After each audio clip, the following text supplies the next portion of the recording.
رب اشرح لي صدري ويسر لي امري واحلل عقدة من لساني يفقهوا قولي. السلام علیکم ورحمۃ اللہ وبرکاتہ. اللہ کے رسول فرماتے ہیں کہ آخری 10 راتوں میں رمضان کی لیلۃ القدر آتی ہے، اور لیلۃ القدر جیسے آپ جانتے ہیں کہ بہت اہم رات ہے.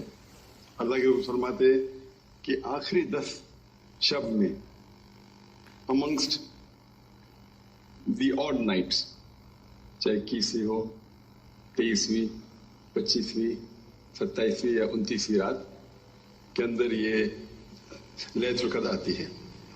حضرت فرماتے سورہ بقرہ میں سورہ نمبر 2 آیت نمبر 185 میں رمضان وہ مہینہ ہے جس کے اندر قرآن نازل ہوا تھا، اور قرآن ساری انسانیت کے لیے ہدایت ہے،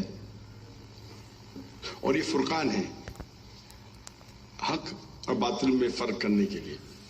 اور اللہ تعالیٰ فرماتے ہیں سورہ قدر میں سورہ نمبر 97 میں کہ ہم نے اس رات کو لیلۃ القدر کو قرآن نازل کیا تھا. اور لوگ پوچھیں گے یہ رات کیا ہے، اور جو شخص اس رات کو عبادت کرتا ہے، ساری رات عبادت کرتا ہے، وہ ایسا ہے کہ ہزاروں مہینے ایک رات جو عبادت کرتا ہے وہ 1000 مہینے کے برابر ہے. اور جب آپ کیلکولیٹ کرتے ہیں 1000 مہینے تو تقریباً 80 سال سے زیادہ ہوتے، تقریباً ساری زندگی کے برابر. یہ شب بہت اہم شب ہے، اور اس شب میں میری تقریر کا موضوع ہے میڈیا اور اسلام، جنگ یا امن. آج ہم جانتے ہیں کہ انٹرنیشنل میڈیا میں، چاہے وہ انٹرنیشنل نیوز پیپرز ہو، انٹرنیشنل میگزینز ہو، ریڈیو براڈ کاسٹ اسٹیشنز ہو، ٹیلی ویژن سیٹلائٹ چینلز ہو، ہم جانتے ہیں کہ دیر از ویرولنٹ پروپیگنڈا اباؤٹ اسلام. یہ انٹرنیشنل میڈیا اسلام کے بارے میں غلط انفارمیشن پھیلا رہا ہے، اور یہ میڈیا کے ذریعے اسلام کے بارے میں جو پیغام پھیل رہا ہے وہ ایبسولوٹلی نیگیٹو ہے. اور آج کی international media they use various different strategies. They use various strategies to malign Islam. Number 1 strategy ہے they pick up the black sheep of the community and they portray as though they exemplary Muslims. وہ جو مسلمان بھٹکے ہوئے ہیں ان کو چنتا ہے اور انہیں میڈیا پہ دکھاتا ہے جیسے کہ یہ عام مسلمان ہیں. They pick up the black sheep of the community and they portray as though they exemplary Muslims. اور ہم جانتے ہیں ہر مذہب میں there are black sheep in every community. ہر مذہب میں کچھ لوگ بھٹکے ہوئے ہیں. مثال کے طور پہ اگر آپ کو جانچنا ہے کہ ایک نئی مرسیڈیز کار مارکیٹ میں ہے 600 SEL 2010 ماڈل، اگر آپ جاننا چاہتے ہیں کہ کتنی اچھی کار ہے، اگر اس کار کے اسٹیئرنگ ویل کے پیچھے آپ ایک ایسے شخص کو بٹھاتے ہیں جو ڈرائیونگ جانتا ہی نہیں، اور اس گاڑی کو ڈرائیو کرتے ہوئے وہ ٹھوکتا ہے، تو میں پوچھنا چاہتا ہوں آپ کسے بلیم کریں گے؟ آپ کسے ذمہ دار ٹھہرائیں گے، گاڑی کو یا ڈرائیور کو؟ بٹ نیچرل ڈرائیور کو. اگر آپ کو جاننا ہے کہ کتنی اچھی گاڑی ہے تو آپ کو چیک کرنے پڑے گا اس گاڑی کے اسپیسیفکیشن، اس گاڑی کا پک اپ کیا ہے، اس گاڑی کا گیئر ریشو کیا ہے، اس گاڑی کے سیفٹی میجرز کیا ہے، اس گاڑی میں کتنے ایئر بیگز ہے، اینٹی بریک لاکنگ سسٹم ہے کیا نہیں. تو آپ جو اسپیسیفکیشن کو جانیں گے اور جانچیں گے پھر آپ کو پتا چلے گا کہ گاڑی کتنی اچھی ہے. اسی طریقے سے اگر آپ کو اسلام جاننا ہے تو اسلام جاننے کے لیے آپ مسلمانوں کو مت دیکھیے.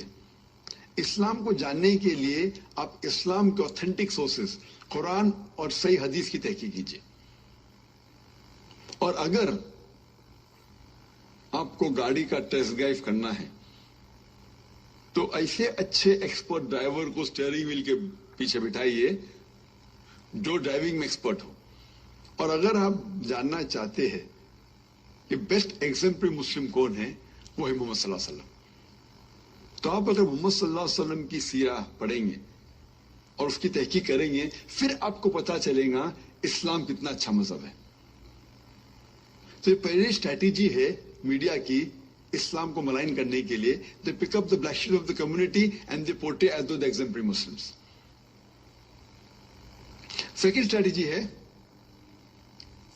دے مینی ٹائم کوٹ، وہ کئی بار قرآن مجید کی آیتیں اور حدیثیں کوٹ کرتے آؤٹ آف کانٹیکسٹ. اور ایک عام آیت ہے جو اکثر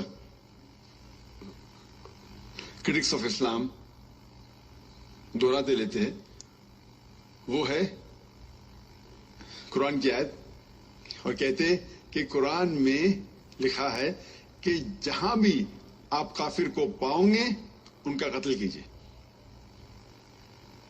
اور اگر آپ چیک کریں گے سورہ توبہ سورہ نمبر 9 آیت نمبر 5 کی آیت ہے، اور اگر آپ قرآن مجید کھولیں گے تو یہ قرآن مجید میں موجود ہے. قرآن میں لکھا ہے کہ جہاں بھی آپ قاتل کو پاؤں گے اسے آپ وہاں قتل کیجیے. یہ قرآن مجید کی آیت ہے، لیکن یہ آؤٹ آف کانٹیکسٹ ہے، پس منظر کے خلاف ہے. اگر آپ پس منظر جاننا چاہتے ہیں، کانٹیکسٹ جاننا چاہتے ہیں، تو آپ کو شروع کرنا پڑے گا ورس نمبر 1 سے سورہ توبہ سورہ نمبر 9. اور جب آپ پہلے ورسز پڑھتے پتہ لگتا ہے کہ اس میں لکھا ہے، اللہ تعالیٰ فرماتے ہیں کہ there was a peace treaty Muslims اور مکہ کے مشرکین کے بیچ، اور یہ پیس ٹریٹی ایک طرفہ مشرکوں نے توڑا تھا. اور جب اللہ سبحانہ و تعالیٰ آیت نمبر 5 پہ آتے ہیں تو وہاں کہتے ہیں، مشرکین سے کہتے ہیں کہ ان کو 4 مہینے کا وقت دیا جاتا ہے، اب سدھر جاؤ ورنہ اعلان جنگ.